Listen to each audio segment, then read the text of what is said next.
अस्सलाम वालेकुम। अच्छा, अब हम जो देखने लगे हैं टॉपिक वो है पर्सनालिटी डिसऑर्डर्स। ये भी एक इंपॉर्टेंट टॉपिक है। पर्सनालिटीज़ ना हमारे पास तकरीबन कितनी टाइप्स हैं? 8 तरह की पर्सनालिटीज़ होती हैं अगर पर्सनालिटी डिसऑर्डर हो तो, ठीक है। अच्छा, अब ना मैंने थोड़ा सा एक निमोनिक टाइप समझने चीज़ बनाई थी इनको याद रखने के लिए, तो मैं साथ साथ आपको बताती जाऊँगी। आई होप सो आपकी हेल्प होगी। अच्छा, बॉर्डर लाइन में क्या होता है कि इमोशनली अनस्टेबल होता है पेशेंट। जो बॉर्डर होता है, जैसे हमारा बॉर्डर है तो उसके साथ हमारे इमोशंस अटैच होते हैं, ठीक है। हमारे इमोशंस अटैच होते हैं कि ये हमारा पाकिस्तान का बॉर्डर है और जो भी इस तरह से। तो बॉर्डर लाइन से आपने इमोशनली याद रखना है कि इमोशनली अनस्टेबल होगा। अब जब कोई इंसान इमोशनली अनस्टेबल होता है तो बड़े इंपल्सिव एक्शन शो करता है, बड़े इंपल्स वाले। खुश होता है तो बहुत ज़्यादा खुश हो जाएगा, परेशान होगा तो बहुत ज़्यादा परेशान हो जाएगा, ठीक है। और उसकी ना ये होता है कि बड़ी इंटेंस किस्म की इमोशनल अटैचमेंट बना लेता है लोगों के साथ, लेकिन वो शॉर्ट लिव्ड अटैचमेंट होती हैं। और क्रोनिकली ना वो इंटरनल एम्प्टीनेस फील करता है कि उसको ना ऐसा लगता है जैसे वो अकेला अकेला है। ये वाली चीज़ों से महसूस होती है जो बॉर्डर लाइन पर्सनैलिटी होती है। पैरानोइड अगर किसी की पर्सनैलिटी है तो उसको याद रखना एस वाली ना तकरीबन इसमें ज़्यादा सिम्टम है, तो PS इस तरह से जैसे PS होती है ना हमारी, वैसे याद रख लो। पैरानोइड पर्सनैलिटी में क्या होता है कि सेंसिटिव बहुत ज़्यादा, एक्सट्रीम सेंसिटिवनेस। उसके बाद सस्पिशियन होगा और सेल्फ इंपॉर्टेंस, उसको ना अपने आप को इंपॉर्टेंस देगा, और लिटिजियसनेस होगी, ठीक है। तो ये वाली हमारे पास, अच्छा ठीक है। उसके बाद हमारे पास आ जाती है स्किज़ोइड पर्सनालिटी। स्किज़ोइड पर्सनालिटी में क्या होता है कि इमोशनल कोल्डनेस, ठीक है। इसको ऐसे याद रखो कि शीज़ा जो है ना उसको सर्दी लगती है बहुत ज़्यादा, मतलब कुछ इस तरह से आप याद रख लो। अब कोल्डनेस होगी, ठीक है। अब इमोशनल कोल्डनेस का क्या मतलब होता है कि ज़्यादा मिलता जुलता नहीं है लोगों से, डिटैचमेंट रहती है, लिमिटेड कैपेसिटी होती है, अपने एक्सप्रेस नहीं करता इमोशन ज़्यादा, ठीक है।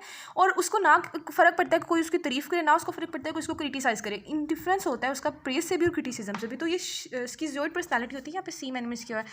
तो अपने शीज़ा से याद रख लेना है कि शीज़ा जो है वो कोल्डनेस है, उसको ठंड लगती है और वो ज़्यादा बात भी नहीं करती, अपने इमोशंस भी एक्सप्रेस नहीं करती। एंटी सोशल के लिए I do not think so कि कोई निमोनिक चाहिए। एंटी सोशल का मैं वैसे भी याद रखा कि एंटी सोशल है, उसके ना ये उसको अनकंसर्न है फीलिंग्स, दूसरों की फीलिंग्स से वो अनकंसर्न है बिल्कुल। बहुत उसकी में अनकैपेसिटी है, वो मेंटेन नहीं कर सकता, रिलेशनशिप्स नहीं बना सकता वो, ठीक है। और उसमें ये भी अनकैपेसिटी है कि वो गिल्ट को एक्सपीरियंस नहीं कर सकता, ठीक है। और एक्सपीरियंस से अपने लर्न भी नहीं करता।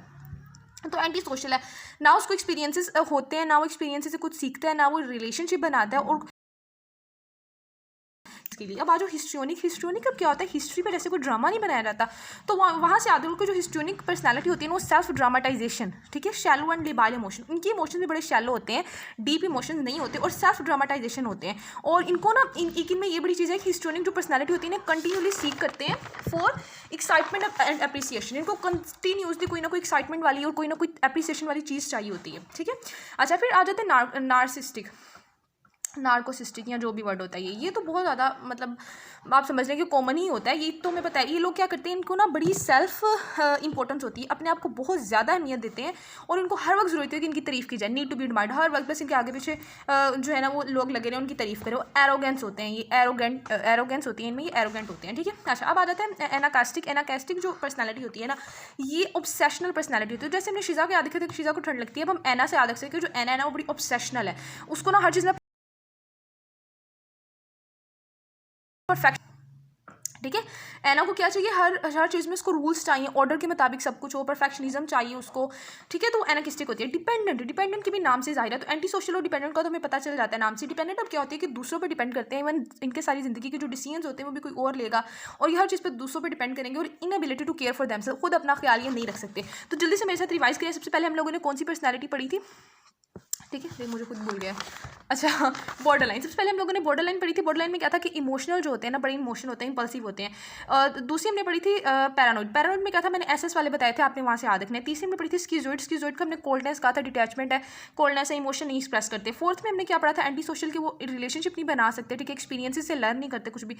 फिफ्थ में हम लोगों ने जो पढ़ा था ना वो पढ़ा था क्या पढ़ा था फिफ्थ में, हिस्ट्रियोनिक पढ़ा था। हिस्ट्रियोनिक में क्या होता है कि ड्रामेटाइजेशन करते हैं, सेल्फ ड्रामेटाइजेशन। इनको हर वक्त कोई ना कोई एक्साइटमेंट चाहिए। आप ऐसे याद रखो कि हिस्ट्री में ड्रामा बना था और आप बहुत एक्साइटेड थे उस ड्रामे के लिए, और आपने फिर उस ड्रामे को देखकर उसकी तारीफ की, तो इनको हर वक्त एक्साइटमेंट चाहिए, इनको हर वक्त एप्रिसिएशन चाहिए, इनको सेल्फ ड्रामेटाइजेशन करते हैं, ड्रामे करते रहते हैं ये।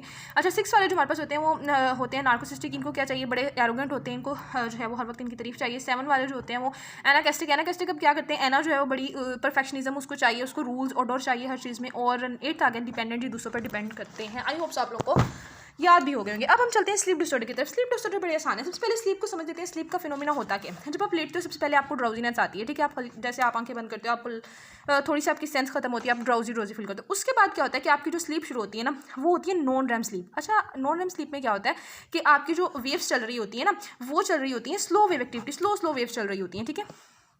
नॉन रेम स्लीप, अब जब सोते हो क्या आपको सोने के फ़ौरन बाद ख्वाब आना शुरू रहता है 10-11 बजे? नहीं, आपको ख्वाब आते हैं कि 2-3 बजे जाके रैम स्लीप के दौरान, क्योंकि ख्वाब हमेशा रैम स्लीप में आते हैं और हमें सोने से फ़ौरन बाद उसके बाद आहिस्ता आहिस्ता क्या होता है कि 60 to 90 मिनट तक नॉन रेम स्लीप ही रहती है, 1.5 घंटा 2 घंटे तक। उसके बाद ये होता है कि नॉन रेम स्लीप जो है वो बदलना शुरू हो जाती है रैम स्लीप के साथ। रैम स्लीप की कोई 10 to 20 मिनट की एक एपिसोड आएगी, ठीक है।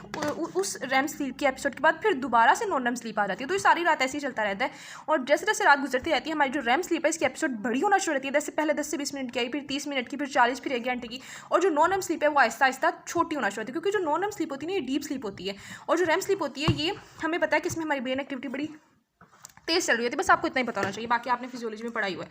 अब जो स्लीप डिसऑर्डर्स होते हैं ना वो 3 तरह के होते हैं, या इनसोम्निया, या पैरासोम्निया, या हाइपरसोम्निया।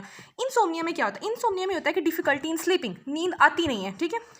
और पैरासोम्निया में क्या होगा कि नींद तो आ जाती है लेकिन नींद में और बहुत सारे डिसऑर्डर होते हैं, जैसे स्लीप वॉकिंग, स्लीप टॉकिंग वगैरह। हाइपरसोम्निया में क्या होता है कि नींद आती बहुत ज़्यादा है जी। अच्छा, जो हमारे पास होता है ना इंसोम्निया, अब उसके प्राइमरी स्लीप डिसऑर्डर भी हो सकते हैं, सेकेंडरी भी। प्राइमरी यानी कि क्या मसला है? पीरियोडिक लेग मूवमेंट है, उनकी ना टांगे मतलब मूव करती रहती हैं रात को, इस वजह से वो सही से सो नहीं पाते हैं। यहाँ हमारे पास रेस्टलेस लेग सिंड्रोम है, तो लेग का ही दोनों सिंड्रोम है, ये प्राइमरी कॉज होते हैं ना इंसोम्निया के।